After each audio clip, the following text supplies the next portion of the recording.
días. Me encuentro con Eliana Méndez, ella es psicóloga graduada de la Javeriana. Bueno, ¿usted qué entiende por sujeto, subjetividad e identidad? Bueno, el sujeto tiene que ver entonces con la persona en sí, con el individuo. Por subjetividad. Subjetividad entonces ya está relacionada con todos los valores, los principios, las cualidades, los atributos precisamente de ese sujeto o ese individuo. Ok. Identidad.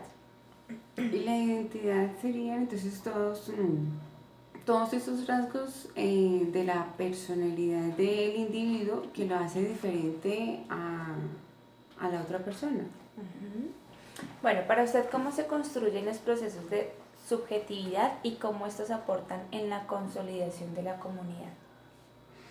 Bueno, los procesos de subjetividad se ven a diario, ¿no? Entonces ya se pueden evidenciar en el lenguaje verbal, en la parte física y realmente en todos los procesos en donde se interactúan con otras personas, con otros individuos.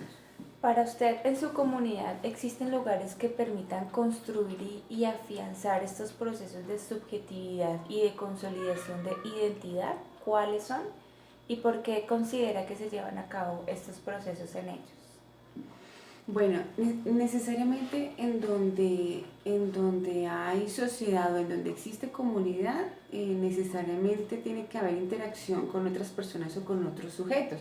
En nuestra comunidad, pues básicamente se llevan a cabo en los colegios, en las universidades, en las iglesias, pero el primer lugar en donde se evidencia es en el hogar, ¿no? Ok. ¿Qué lugares le permiten a usted construir procesos de subjetividad y de identidad con su familia y en el trabajo? ¿Y pues por qué?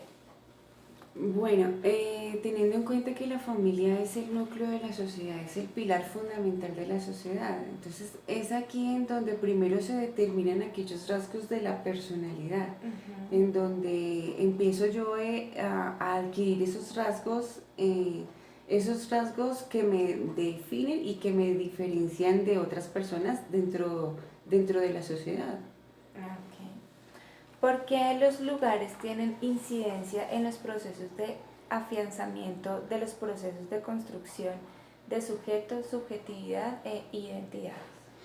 Sí, definitivamente los lugares propician la definición de la subjetividad. Si yo crecí en un lugar violento, en un lugar en donde recibo golpes, donde me maltratan, donde escucho groserías a diario, digamos que aunque no determina totalmente que yo vaya a ser así en el futuro, eso sí va a influir en mi personalidad y eso me va a afectar.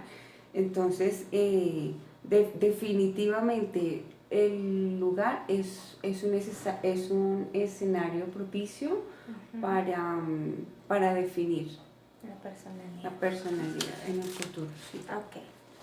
Para usted, ¿existe relación entre territorio, subjetividad y procesos de generación de identidad? ¿Por qué? Sí, porque somos un país pluricultural. Entonces, aquí en Colombia, por ejemplo, en donde existen tantas regiones, tantos climas, tantas personalidades, entonces es muy común, por ejemplo, ver esa rivalidad que existe entre un cachaco y un costeño, ¿sí? Y digamos eso lo determina también en gran parte el territorio en donde se encuentra ubicado, creo yo, ¿sí? Ok. Para usted, ¿cuáles son las prácticas que se realizan en su comunidad y que permiten generar procesos de identidad? Explíquenos por qué. Bueno, realmente las prácticas que se generan en mi comunidad, pues quizá no son tantas, pero de pronto sí podríamos citar las que se viven a nivel país. en las diferentes regiones. Por ejemplo, podríamos hablar del Carnaval de Barranquilla, del Festival de Negros y Blancos. Son fiestas que generan identidad de una región y precisamente también de las personas que viven en esas regiones. Ok.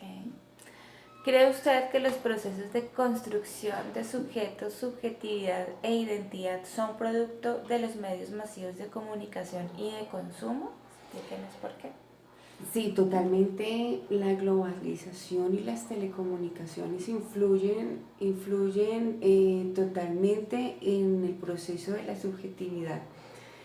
Hoy en día estar de pronto tener como tanto contacto con otros países, con otras culturas, eso hace que nosotros adaptemos esos comportamientos en nuestra personalidad. Entonces no es lo mismo de pronto una persona que no tenga influencia de esos medios de comunicación a una persona que está todo el tiempo teniendo ese contacto. Ok. ¿Considera que los procesos de identidad están relacionados con el contexto social que nos rodea?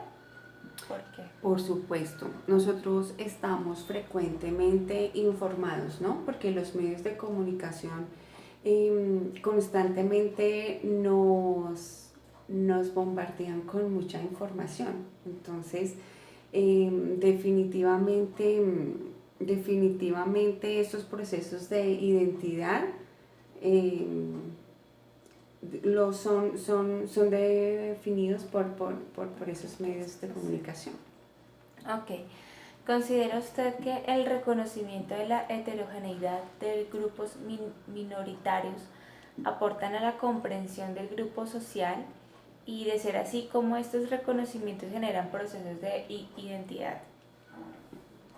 Bueno, reconocer hoy en día esos derechos y esas diferencias de esos grupos minoritarios definitivamente nos hacen seres mucho más tolerantes y mucho más comprensivos con las diferencias del otro. Necesariamente tenemos que ser empáticos con esas minorías, no ver esas diferencias como yo las veo, sino verlas como ellos las ven, para que nosotros asimismo podamos respetar esas diferencias y pues podamos vivir un poco como más en paz. Bueno, muchas gracias. Bueno, con mucho gusto. Gracias.